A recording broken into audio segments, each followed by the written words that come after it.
ini saya akan menjelaskan tentang pengertian pembinaan sumber daya manusia. Jadi, pembinaan sumber daya manusia itu bisa kita artikan sebagai proses yang strategis dan berkelanjutan yang dilakukan oleh suatu organisasi untuk mengembangkan potensi dan kualitas individu di dalamnya. Artinya, proses ini nggak cuma sekali-sekali saja, tapi dilakukan secara terus-menerus dan terencana.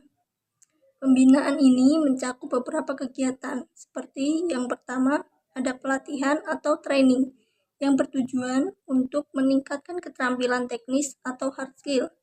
Yang kedua ada coaching, biasanya dilakukan oleh atasan untuk membantu pegawai mencapai target tertentu.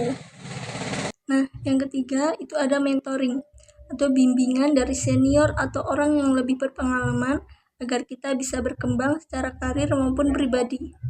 Dan yang gak kalah penting adalah pengembangan soft skill, seperti kemampuan komunikasi, kepemimpinan, kerja sama tim, dan manajemen waktu.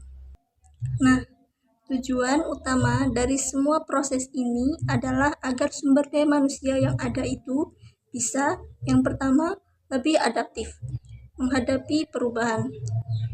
Yang kedua, lebih produktif dalam menyelesaikan pekerjaannya. Dan yang ketiga adalah selaras dengan visi dan misi organisasi. Sebagai mahasiswa, kita bisa belajar dari proses ini bahwa pembinaan sumber daya manusia bukan cuma soal meningkatkan keahlian, tapi juga membentuk karakter dan pola pikir yang sesuai dengan kebutuhan organisasi.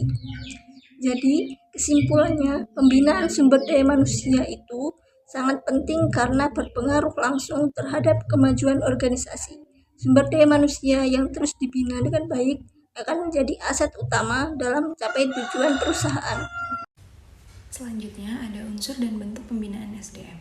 Unsur-unsur pembinaan SDM meliputi pelatihan training, pengembangan karir, manajemen kinerja kerja, dan lain-lain.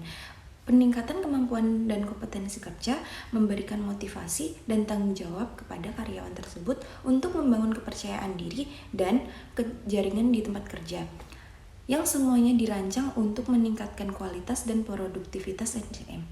Dan ada juga tahap proses pembinaan SDM. Tahap proses pembinaan SDM melibatkan beberapa tahapan penting, yaitu mulai dari perencanaan hingga evaluasi untuk membangun potensi karyawan, meliputi perencanaan SDM, rekrutmen dan seleksi, dan pendalaman SDM, dan lain-lain. Selanjutnya yaitu ada fungsi pembinaan sumber daya manusia. Yang pertama, pengembangan keterampilan. Pembinaan bertujuan untuk meningkatkan kompetensi teknis dan non-teknis karyawan melalui pelatihan serta pendidikan. Yang kedua, meningkatkan pengetahuan melalui pembinaan.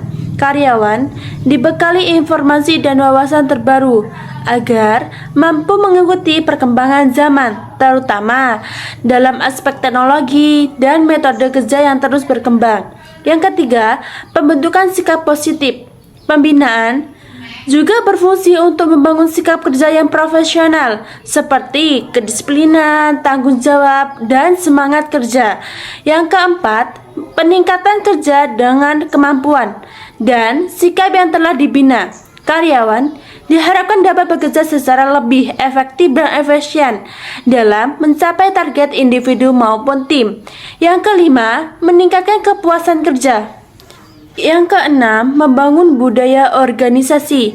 Yang ketujuh, meningkatkan produktivitas dengan pembinaan yang berkelanjutan. Produktivitas kerja akan meningkat karena karyawan dapat bekerja secara optimal sesuai dengan potensi dan peran masing-masing. Kedelapan, mengurangi kerusakan produk. Yang kesembilan, menjamin efisiensi proses kerja. Pembinaan sumber daya manusia membantu memastikan bahwa seluruh kegiatan operasional dapat berjalan secara terorganisir dan efisien. Yang ke-10, mendorong tumbuhnya kepemimpinan. Fungsi terakhir dari pembinaan sumber daya manusia adalah menggali dan mengembangkan potensi kepemimpinan pada diri karyawan sehingga mereka siap untuk menduduki posisi strategis di masa yang akan datang. Selanjutnya yaitu ada tujuan pembinaan sumber daya manusia. Yang pertama, mendukung terwujudnya sasaran organisasi. Pembinaan dilakukan agar seluruh potensi sumber daya manusia dapat diarahkan secara optimal guna mewujudkan visi, misi, serta target. Yang kedua, memperkuat posisi bersaing organisasi di tengah kompetensi yang semakin sengit. Pembinaan sumber daya manusia menjadi alat penting untuk menjaga daya saing organisasi agar tetap relevan dan unggul di pasar. Yang ketiga, menumbuhkan semangat inovasi. Salah satu tujuan penting pembinaan adalah mematikan kreativitas dan keberanian berpikir dalam menghadapi permasalahan kerja dan merancang solusi baru. Yang keempat, menumbuhkan loyalitas dan kepedulian karyawan. Pembinaan juga bertujuan membangun hubungan emosional antara karyawan dan organisasi agar muncul rasa memiliki dan kesetiaan dalam jangka panjang. Yang kelima, menekan biaya yang tidak perlu dengan meningkatnya keterampilan dan minimnya kesalahan kerja. Organisasi dapat mengurangi pemborosan dan mengefisienkan pengeluaran operasional. Yang keenam, membentuk citra organisasi yang positif.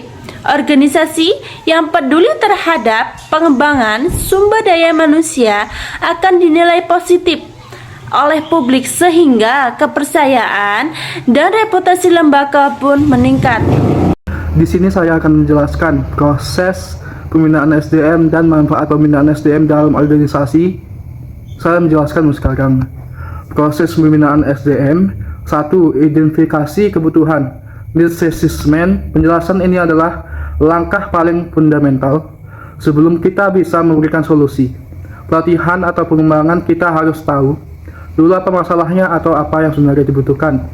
Ibaratkan kita dokter, kita tidak bisa langsung memberikan obat tanpa mendiagnosis penyakitnya. Kebutuhan ini bisa bervariasi melalui kebutuhan teknis.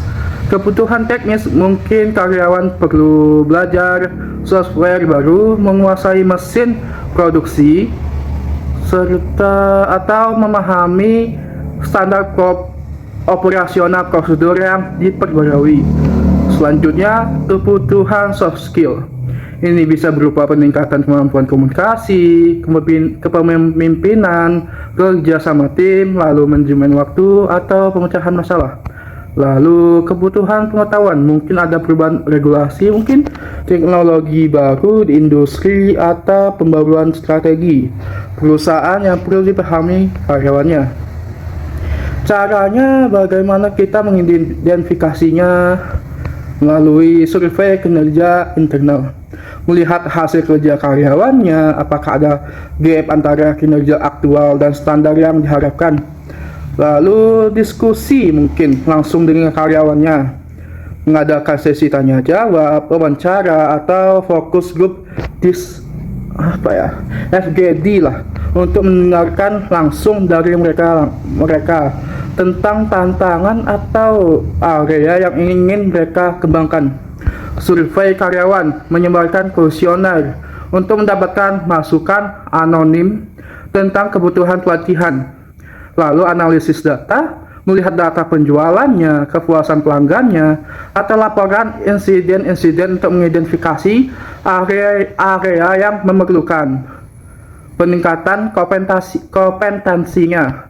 Yang kedua, perencanaan program planning lah. Penjelasannya, setelah kebutuhan teridentifikasi, langkah selanjutnya adalah merancang solusi atau program pembinaannya. Tahap ini sangat krusial karena menentukan arah dan efektivitas program. Ini seperti membuat peta perjalanan yang jelas sebelum memulai petualangannya.